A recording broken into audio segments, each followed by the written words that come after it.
noheli rero ahubwo ni umunsi twokwibuka iryo ragi yadusigiye, iragi ry'urukundo. ni umunsi rero umwe wese utwafise yosangira n'abandi.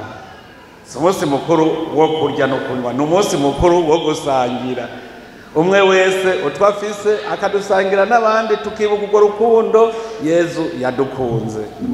ndizeye yuko rero ubu musigaye mubigira nka kera, kuko kera twahora tugenda duhera ku muhana kwa naka tugasubira kwa naka no kwa naka, twese tuguma dusangira. no ndazi yuko hatazobura babigira. icya kabiri ni uko nagomba gusubira kandi kubifuriza umwaka mushasha. uyu mwaka nawo w'ibihumbi 2024 nawo nyene umwaka w'uko tuba bashasha.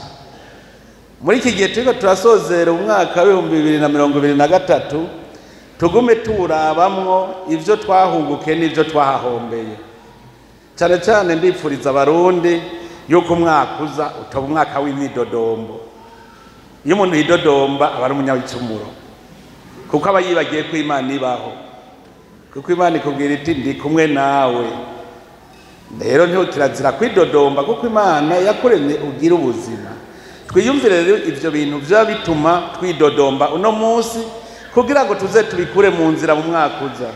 kuko vyinshi vyo twidodombera usanga ari ivyo tubuze kandi biva mu maboko yacu nyene, ugasanga nibiva mu kibano iwacu, mu miryango iwacu. none rero icambere uwo mwaka w'ibikorwa gukora, kugira ngo nitwidodombe ngo turakenye kandi dufise amaboko yo gukora.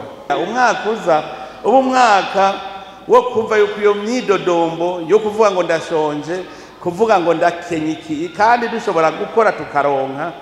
ubu mwaka koko ivyo tuzobiheza. ndasubiye kubipfuriza noheli nziza, n'umwaka mwiza muhire, uzabera umwaka w'imigisha, umwaka w'ibikorwa. murakoze, Imana ibahezagire.